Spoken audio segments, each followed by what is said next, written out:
vous êtes retrouvé face à une polémique. On vous a désigné comme étant un djihadiste en Belgique. Tout à fait. Tout est parti en fait d'une simple partie d'airsoft, un sport que je pratique maintenant depuis 4 ans. Airsoft, c'est-à-dire? C'est-à-dire, c'est pour les gens qui connaissent le paintball, c'est une similitude avec le paintball, mais pour les gens qui ne connaissent pas du tout, c'est en fait un sport qu'on pratique sur des terrains privés, organisés via des forums sur Facebook, donc en toute légalité. Et en fait, le but, c'est tout simplement, on est équipé comme des militaires. Voilà, pour pousser un peu le réalisme. On a des répliques d'armes, mais totalement inoffensives, vu qu'elles tirent simplement des billes en plastique biodégradable de 6 mm. Et pour les gens qui ne connaissent pas, oui, ça pourrait paraître choquant, vu qu'on ne voit pas directement la différence entre une vraie et une fausse arme. Donc vous jouez aux soldats, en fait? C'est exactement ça. C'est dans des terrains dans des terrains boisés de 4-5 hectares, parfois plus petits. Et vous êtes combien à jouer ce jeu? Généralement, on est une quarantaine, voire cinquantaine de joueurs. Très bien. Et vous faites ce jeu depuis combien de temps? Ça fait maintenant 4 ans, depuis que j'ai 18 ans, donc l'âge légal pour pratiquer ce sport. D'accord. Aujourd'hui, vous avez 22 ans. Et le 28 septembre, c'était l'une de vos dernières parties? Tout à fait, sûrement la dernière partie. Voilà, donc ce jour-là, un ami à moi a pris des photos, comme on le fait tous les dimanches depuis 4 ans. On a un photographe qui vient. Ce jour-là, il m'a envoyé ces photos-là. Il y avait une personne qui nous accompagnait, monsieur Abdelwadoud, qui lui a mis ses photos sur Facebook. La presse a directement s'est approprié les photos et a construit donc cet article et cette polémique autour de ces photos, alors qu'il ne s'agissait rien de plus qu'une simple partie d'airsoft. Alors, pour bien expliquer à nos téléspectateurs, donc le 28 septembre, vous jouez à votre partie d'airsoft. Voilà. Des photos ont été prises. Vous étiez une quarantaine de participants plus ou moins. Et le 3 octobre, 2 médias flamands, Nieuwsblad et Het Laatste Nieuws. On va voir peut-être la manchette de l'article du Nieuwsblad. Voilà, donc onderzoek naar jihad training in Ardennen. Donc, pour le dire d'une autre manière, tout de suite, la presse a relayé cette information. En même temps, on va voir les photos. Et je vais peut-être lire une brève traduction de l'article ou bien de ce qui a été relayé. Ça, on voit un peu les participants. Vous, notamment, vous étiez à découvert dans cette photo. Tout à fait. Je suis d'ailleurs le seul à qui on voit le visage clairement et je suis tout à fait reconnaissable sur les photos. Et les autres Les autres sont cagoulés ou... D'accord, comme on voit. Alors, la presse néerlandophone, francophone et même internationale ont repris cette information. Voilà ce qui y était dit brièvement.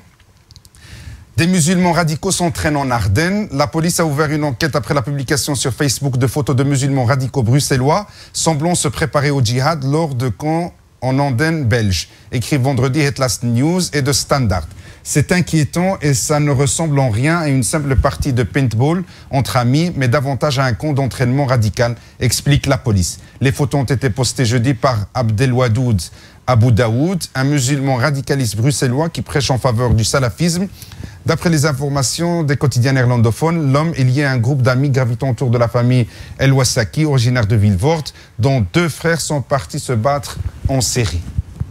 Donc voilà, ça c'est un peu ce qui résume, ce qui ressort de cet article qui a été publié d'abord par 2 journaux néerlandophones. Tout à fait. Alors on vous a assimilé tout de suite à des musulmans radicaux qui s'entraînaient dans le but d'aller faire le djihad.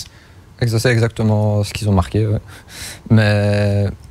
Alors, ça, c'était la version. D'ailleurs, dans les photos, on voyait que vous étiez 4-5 personnes tout au plus. Est-ce que c'était le cas? Pas du tout. On était, à vue de nez, on était une quarantaine de joueurs, de toutes confessions, de toutes origines différentes. On n'y va pas là-bas avec des intentions de s'entraîner ou quoi que ce soit. On est là, on y va. Pourquoi? Parce que c'est une bonne ambiance, comme j'ai dit. Alors, entre guillemets, on va parler. Vous étiez 4-5 musulmans, entre guillemets, voilà. Plutôt de maghrébins, on va dire. Ah, de maghrébins. Sur combien de belgo-belges de souche? Sur une trentaine, facilement. Sur une trentaine. Sur une trentaine. Donc, pour moi, mon interprétation de la chose, c'est qu'ils ont pris tout simplement les photos. On voyait les maghrébins avec un peu de barbe. Et voilà, ils ont pondu un article autour. Donc parce que quand on voit les photos, si on peut revoir les photos, quelques photos, donc c'est vraiment le cliché type d'un djihadiste. Voilà, tout à fait, on va dire entre guillemets qu'on a la tête de l'emploi. Voilà, exactement. Mais il en est rien, ils n'ont pas pris les photos, on voyait donc ces Belges de souche. Mais quand on parle de musulmans radicaux qui s'entraînent en Ardennes plutôt, sur un ton affirmatif. Donc, quand je vois moi les articles qui ont été publiés, relayés de ces deux journaux néerlandophones, la presse est unanime, mais sur un ton affirmatif, qui affirme que ce sont des musulmans radicaux qui s'entraînent en Andenne sans guillemets, voilà. Sans déjà, précaution. Premièrement, c'était même pas en Ardennes, c'était dans le Brabant wallon, à Villers-la-Ville, à 30 minutes de Bruxelles. Et pourquoi ils disent les musulmans? Bah oui, parce qu'ils ont pris les photos, on voyait que les musulmans, naturellement. Donc ils ont pas. Et encore, parce que vous étiez peut-être le seul musulman qu'on voyait. Voilà. Je ne sais pas comment on est arrivé au fait d'affirmer que vous étiez musulman, parce qu'on voit que des images. Voilà, c'est ça. Donc pour eux, quelqu'un qui a de la barbe est forcément musulman. D'accord. Ou bien peut-être que parce que la personne qui a publié ces photos sur sa page Facebook s'appelait, je ne sais pas si c'est son nom exact ou c'est un pseudonyme, Abdelwadoud Abou Daoud. C'est encore... Il se présentait sous ce nom-là, donc je peux pas... Alors c'est qui ce Abdelwadoud Abou Daoud? C'est une personne comme une autre que j'ai rencontrée sur le terrain. Et voilà, mes contacts avec lui s'arrêtaient donc aux parties d'Airsoft, tout comme quand je vais à l'Airsoft avec des amis comme Kevin, Olivier, etc. Donc cette personne me contactait quand elle voulait participer à une partie. On est jeunes, on faisait du covoiturage, je la ramenais, et voilà, ça s'arrêtait là. Je la ramenais sur le terrain, on jouait, on rentrait chez soi. Vous l'avez ramenée combien de fois pour jouer Je pense 3-4 fois, grand maximum. Donc vous ne la connaissiez pas nécessairement? Je la connais, non, pas du tout. On dit que la communauté d'Airsoft est une grande famille. Donc tous ceux qui souhaitent faire de l'Airsoft, on s'entraide. Voilà. Ça peut être un blanc, un noir, un basanais. On va s'entraider parce qu'on est une grande famille et qu'on souhaite que ce sport justement soit officialisé dans la Wallonie, vu qu'il est déjà officiel en Flandre. Et vous avez une page Facebook. Comment vous organisez pour peut-être, par exemple, participer à... C'est très simple. Vous tapez sur Facebook, par exemple, groupe Airsoft ou quoi que ce soit qui a rapport avec l'Airsoft. Vous aurez une centaine de pages qui organisent des parties tous les dimanches. Voilà, ou bien vous allez sur Google. Et donc on vous contacte parce que vous m'expliquiez avant, pour préparer cette émission, que vous êtes comme plus ou moins un vétéran. Voilà, après 4 ans, j'ai une certaine réputation, donc j'ai même reçu des invitations de personnes qui aimeraient me voir sur leur terrain, parce qu'ils savent que je suis quelqu'un de correct, que je ramène des gens corrects. Et voilà, donc j'ai une certaine notoriété dans le monde de l'airsoft. D'ailleurs, quand les airsofteurs ont vu cet article, ils ont été indignés, ils ont directement pris ma défense sur les réseaux sociaux.